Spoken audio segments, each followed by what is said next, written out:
Christian Novels Audiobooks, the story of Wayne and Jean Vozzolo, the Cross Penny series, Kisses of Mercy, episode number 142. Before break time in Tony's shed, the forklift driver parked near the shipping door. Willie, Mark, Beth, and Carrie were busy checking every piece of equipment in lines 1 and 2 to see if everything worked in sync. "Hey, Beth," the forklift driver asked. "Yes," Beth answered. "Look, we are through with the forklift and it can be returned." "Good. That means we can sanitize this place and all the equipment and get everything ready for a test run, even with the ovens," Beth answered. "I hope not," he replied. "Why not?" Beth asked. Mark, Willie, and Carrie stopped working to listen. "I sleep back behind that pink line. Do you realize how hot those ovens are going to be? We will simply cook out here when you use those ovens," he objected. "What if we have a way to keep the heat inside the ovens and not in the room?" Beth asked. "Now, how you going to do that?" "They're going to have little garages with doors around them." "Oh, I didn't know that." "I've never seen anything like that," he answered as he furrowed his brow. "Neither have we, but the little garages should be here and installed tomorrow." "That might make all the difference in the world." He turned and started to walk away. "Oh, Willie, the keys in the forklift." "Thanks. You've done a great job," Willie said. "Well, you did the really hard part. I just copycatted what you did." He laughed and walked toward the third production line. A white, unmarked small delivery truck pulled up in the receiving bay. The driver got out and came inside. "I'm looking for Beth Tompkins," he called out. "Over here. I'm Beth Tompkins." "Good. Show me exactly where you want the netting to go. We are ready to install it," he said. "Well, you just about parked in the right spot," Beth pointed as they started walking toward the open bay door. "Let me back the truck up to the shipping bay, and I'll get our scissor lift out, and we'll get those nets up in a jiffy." Everybody in Tony's shed stopped and watched. "Hallelujah!" somebody shouted. "Tonight we sleep without the bugs." There was laughter amidst a number of amens. Everyone clapped as Beth signed for the delivery. As quickly as they came, the netting installers laughed. Carrie shouted, "Let's break and see what's over in the mess hall." Wayne and Jean saw them crossing the road. "Sweetheart, I think you're right. We do need to get that duck crossing sign," Wayne laughed. Before break time was over, the furniture store owner pulled up with his delivery truck and parked by Tony's shed. He jumped down and came over to the mess hall. "Awesome. My timing is perfect," he said as he grabbed a couple of hot cookies and some iced tea. He came to Wayne and Jean's table, hugged both of them, and sat down.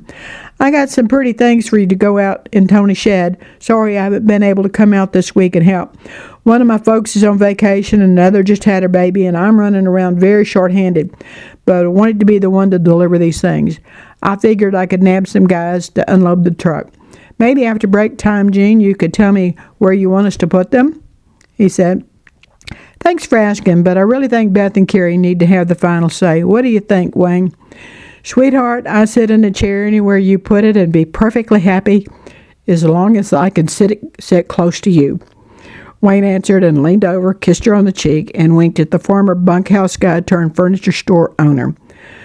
I always knew that you were a very wise man, Wayne Vozzolo." He laughed and finished his cookie. The mail truck pulled up by the mess hall. "Wayne," the mailman called out, "I have an extremely urgent package for Willie S. Green. Do you know where he's at?"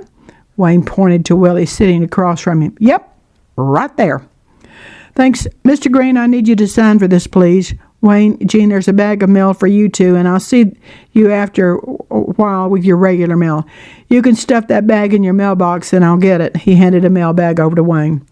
"Okay, thanks," Wayne replied and tipped his hand to his head as he watched the mailman hustle out the door.